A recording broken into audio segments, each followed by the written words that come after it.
There was this deep sense that capitalism was so powerful, so capable of integrating working class unrest, that you really could only hope for some kind of moral revolution, like Point Blank, you know?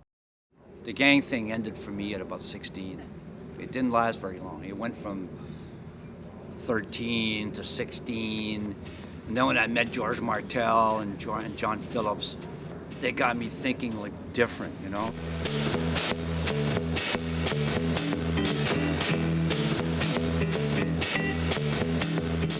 This was socialism in one ward. This was Ward 7. And I mostly focused on teaching reading and writing. And your dad, John Phillips, came over to teach photography and very soon filmmaking, which was very attractive for these kids. Right?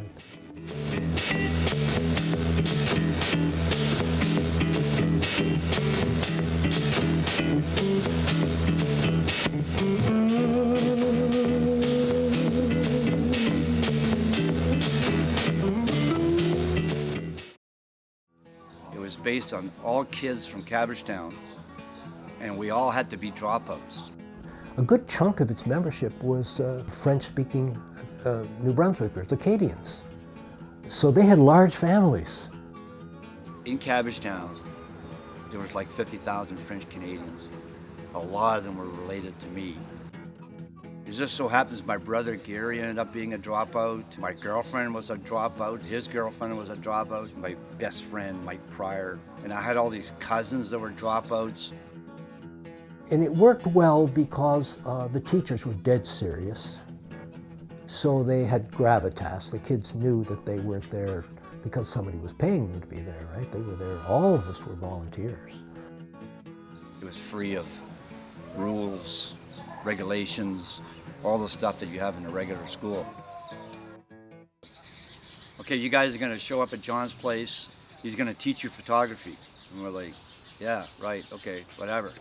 We show up at John's house on Baldwin, and he opens the door. There's this guy standing there, like 6 feet tall, long hair, big beard.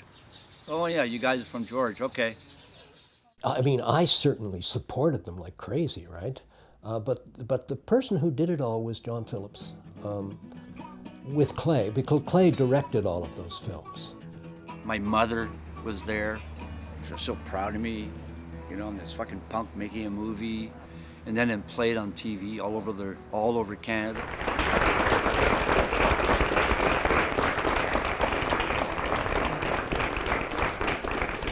Don't ask 18-year-old Clay Boris if he's a social worker, and don't ask him if he's trying to change anything.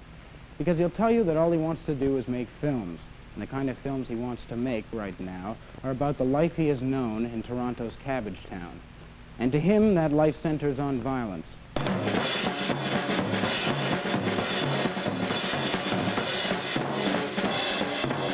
It's pretty fucking big.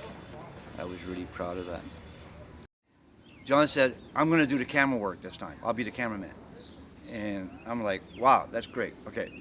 And who do we get as a paper boy? So I said, well, that's easy. We're gonna get my brother. So my brother was about 12 years old. So I remember going to the house and saying to my brother, okay, you're gonna star in my film. And he's like, what? I don't wanna be in a stupid movie. Yes, you're the star of the movie, nothing he could do about it. I mean, you know, he's my kid brother, he's gonna do what I say. So we went in one building and they wouldn't let us in. They said, no. And they said, we don't have paper boys over here anymore because the last guy, paper boy that we had, he used to piss in the elevator. And of course that was me. So when the guy wasn't looking, we actually went in the building and we shot in the actual elevator where I pissed in the elevator. And I was the reason why they didn't allow paper boys. So my brother has a jug of milk and he drinks it and then he throws it on the floor and we got the hell out of that building so fast. We go, Clay, we can't do this. And I'm like, John, don't worry about it. That's where John and I were so different. but he believed in me so much, and he just backed me up. So we sent it to the film board, and the producer, who was Tom Daly, who had done all these great documentaries, you know, the one on Paul Anka, stuff like that, Lonely Boy, and all this stuff. And he said, there's something missing in the film. Like, your brother's just aggressive. It's just aggressive. There's no scene where he's like giving milk to a kitten, where we see how sensitive he is. I said, okay, I didn't really understand that shit, you know. I only thought about violence. All you need is punch somebody out, there's a fuck. Kid's all angry, everything's angry, everything's anger. So John says, we gotta come up with a scene that the guy's like feeding him a kitten. I said, there's no fucking way we're gonna shoot my brother giving milk to a kitten. I said, some drunk is gonna fall on the floor and my brother's gonna help him up. So I got one of my cousins who lived in my mother's rooming house on Pape Avenue, and he got to play the drunk, and he brought some real beer, and he really drank, and he was really drunk. and we got him falling on the floor, and my brother goes, helps him up. You know, all my friends thought I would end up in jail because that's where I was going. I used to steal cars, break in, do all that stuff. Never in a million years, ever, did I think I would become a filmmaker. Whoa, there I am. There you go. December the 12th, 1974. Whoa. All right. 74. Took us a while to get that baby edited. Oh, look at this. The factory. This was in my father's factory where he worked at the time. Oh my God. And that was our first crane shot ever.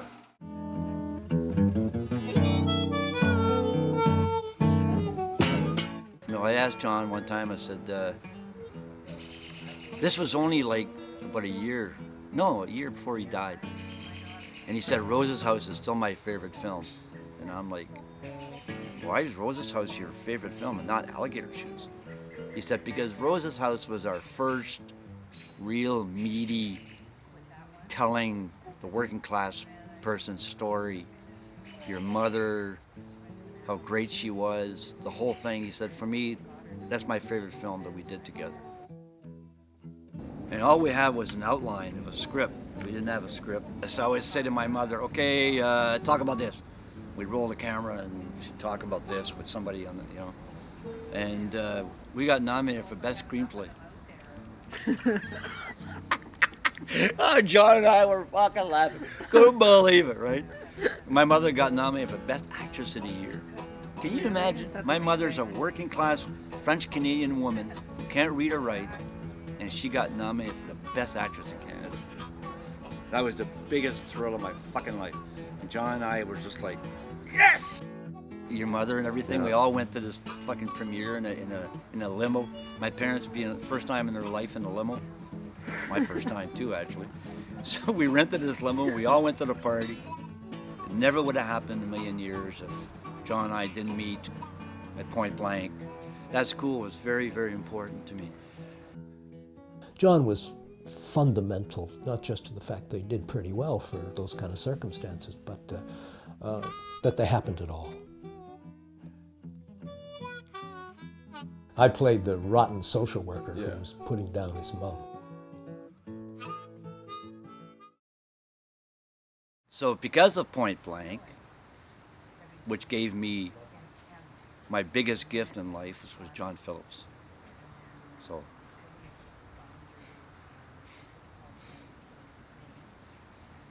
anyway, I am a filmmaker because John Phillips made me.